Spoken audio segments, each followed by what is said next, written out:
Dr. Gregory Jantz is a best-selling author of over 45 books and the founder of the Center A Place of Hope, voted a top 10 center for depression treatment in the U.S. As the pioneer of whole-person care, Dr. Jantz is known as the messenger of hope. Now the nation's expert on anxiety, depression, substance abuse, relationships, trauma, and PTSD, here is Dr. Gregory Jantz. Hi, it's counselor and educator Dr. Greg Jantz, founder here at the Center, A Place of Hope, celebrating 40 years. Yeah, it's 40 years as I'm making this video today, and I'm thinking about purpose. What's our purpose? What brings us meaning? Some will come to the center, they go, I don't know my purpose. I don't know the reason I'm alive.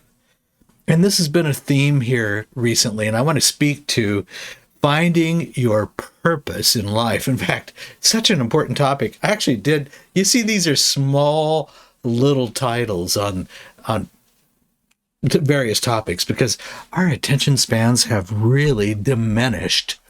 And diminished attention spans means, shorter books, more white space. And I really believe that if you've struggled with what is my purpose, how do I find meaning? This of about 100 pages can really be a book and some words of hope. I want to share a few thoughts with you today. And as we're approaching, as I'm doing this video, a new year. And each year brings sometimes some traumatic events, some intensity, some stress, maybe some chronic stress. Maybe there's been a lot of unknowns this year that have really created a environment of uncertainty about the future. And so I just want to acknowledge that we can carry, and this is one of the first decisions we need to make, we can carry past baggage into our present future. And it's as though it's toxic and it contaminates everything.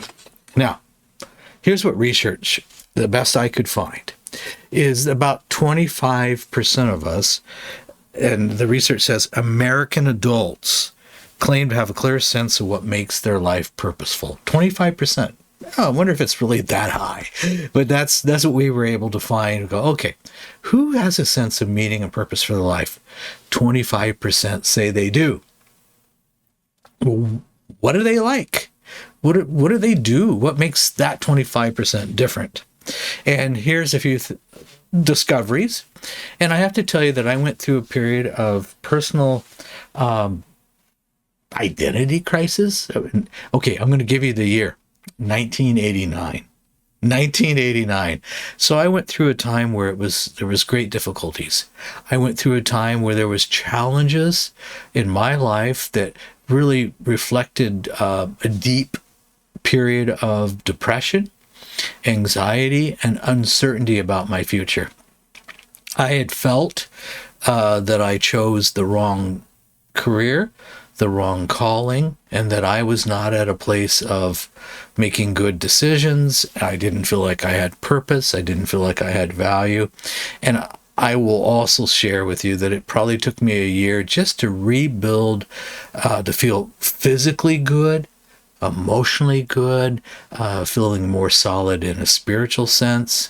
And I had some restoration to do in some relationships as well. So finding purpose. I've walked through the dark part of that, and I know what it's like to really wonder about those questions, to feel like, man, I've made a lot of mistakes. Do I really have any purpose and meaning? So here's one of the things that I needed to do. So I needed to grow. For me, it was spiritually, and I needed to really go, God, well, what am I supposed to be doing? What am I supposed, it's beyond doing, but what is my personal mission? What's even the vision for my future? I spent some time on that. And out of that, really, my personal discoveries birthed this little book, Finding purpose in life and how to live each day with some, well, passion and with some clarity.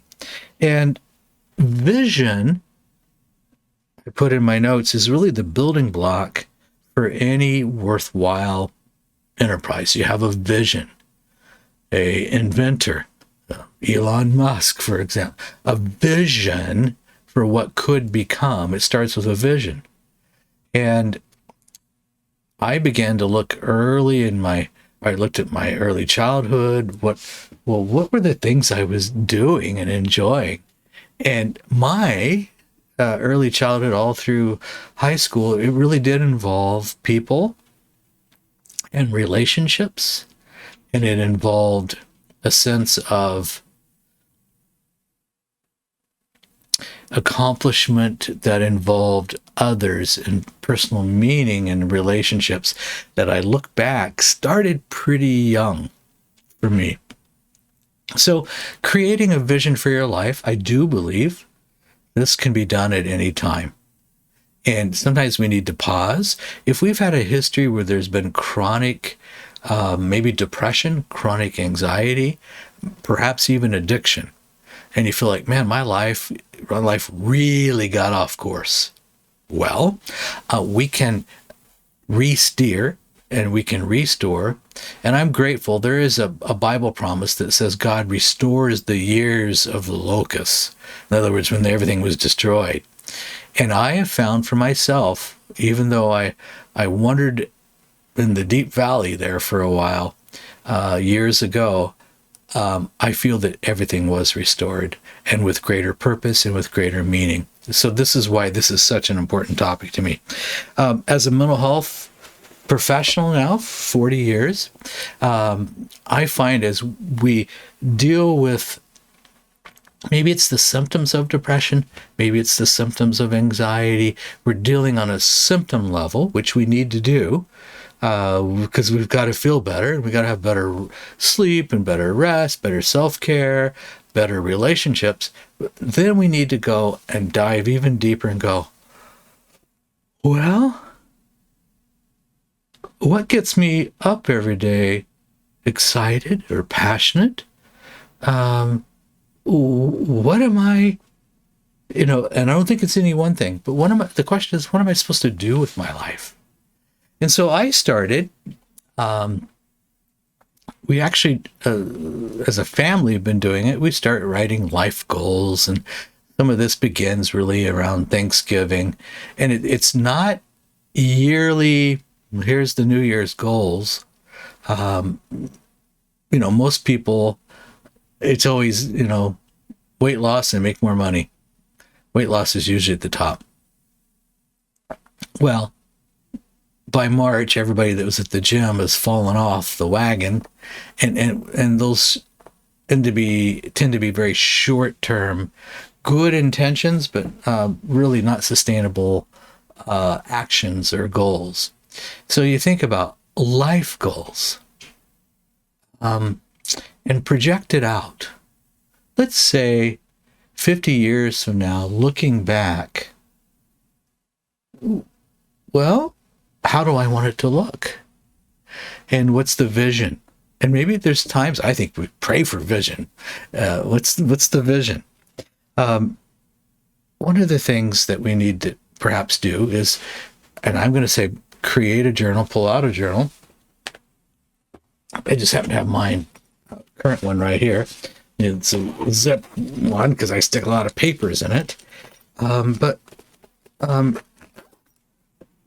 where you begin to write, well, what are my 8 to 10 life goals? Not New Year's goals. 10 life goals, whole person. My physical well-being, my relationships, my spiritual or faith well-being. And I begin to write more in a creative long-term sense. And maybe I'm going to do some writing over the next week. I'm going to begin to crystallize some thoughts. It doesn't mean everything I write down I'm going to do or be, but write every day for 15 minutes on life goals. Just write for 15 minutes. see what comes up. And here's some considerations to take. There's 4 characteristics that I put together of a wise, I would say a wise and worthy vision. Number 1, we got to work towards some clarity. A person that says, I want to make a lot of money. What? Or I want to help people. That, to me, really lacks focus. Begin to narrow down those life goals and be very specific as possible. It doesn't mean everything's going to just magically turn out that way, but begin from general life goals to begin to move it towards specific. And then from specific, I'm even going to add approximate time frames. Is this a 5-year, 10-year vision that I have? See it in your mind how long it's going to take, and then begin to identify of those 8 to 10 life goals. Which ones do I just do on my own? Which ones required help from others? Which of those require really, truly a God blessing to make that this is going to happen? Begin to identify. Most of everything we will write down involves generally the support of other people. Number 2, compelling. So clear, now we're going to be compelling. 2 words come to my mind: energizing and enticing. If I create a vision that's clear and compelling, it also begins to trigger something in me called motivation. I begin to feel more motivated. I begin to feel, okay, this is, because if I'm compelled, I will tend to be a bit compulsed to make sure I do this. And I do it day after day, and I call it making progress every day. Not perfection, but I'm making progress every day. Number 3, calculated. The best vision, and I'm going to read directly from my notes, the best vision is accompanied by a plan for making it a reality. Give yourself an honest assessment. Okay, I'm not saying be outlandish in these things, but what's an honest assessment for success? Purpose-filled people know, here's the resources, here's the likely resources, and here's where I'm going to need help. And one of the ways to help is think about your gifts and talents. Now, a gift is just something, it's the way you were made, designed, you were blessed with, and you're always good at it. There are some people just born with the gift of music. It seems like they can just sit down and play anything, play it by ear. They can play the piano. They've never had a piano lesson. They have an obvious, clear gift. So that's a gift. Some people have the gift, I think, at times of care, compassion, and their personality. It's just how they were designed. So think about, what are my gifts? And sometimes we have to ask, usually we know our gifts, but there's talents. Talents are something that I'm likely good at, but it requires practice. I wasn't born with this talent. I've really got to practice it. And I think of some who, they seem so good at mathematics. Others, it takes a great deal of practice. For me to pass a statistics course, it took some practice. All right. Committed is our next one. And this is the final of the 4. People who have the commitment. And commitment requires not only a determination, but a willingness to defer gratification. Commitment means I'm not going to be impulsive. Commitment means I'm not going to act out as though I've already reached my goals. There are people that use a positive thinking mentality and get themselves in a lot of trouble because they're not in reality. They try to create their own reality, but it backfires because it's going to have serious ramifications. So when you think about, okay, what can I actually be committed to? honestly, it's hard to think really clearly beyond 5 years. So we're going to do 5-year segments of my life goals and what I can really commit to. So I want to let you know this is something that I have done, and I have written in journals that, and I'm looking over here in this direction where some old journals are. I have been amazed, and it's not that I go and look at my life goals every day. I don't. But once you write it down, something begins to happen, and you begin to get a clearer vision. And I say write it down. I've written it down with a pen. I've engaged in that process. And then I'm asking, for me, my faith is I'm asking God to bless my efforts and my goals and the direction. And if there's corrections that need to be made, that I'm open and humble to those. And it is amazing to look back and go, wow, you're kidding me. Look what has happened. So it's good, and be encouraged as we head into this new year. The new year, and right now it's 2025. Do a self-assessment. If there's depression, anxiety, trauma, if there's mental health issues that are causing us to stumble, hold us back, trip us up, let's begin to really look at those. And let's decide, okay, I'm going to do whatever I need to do to resolve issues so that I can be free and move in a sense of personal freedom. Freedom from the past, freedom from the hurt, freedom from the addiction, freedom from the anxiety that's paralyzed me. So then I can really put together more of a self-disciplined action plan. So sometimes I need to pause, deal with the issues that are tripping me up, and then I have a new sense of freedom and a plan for the future. And there really is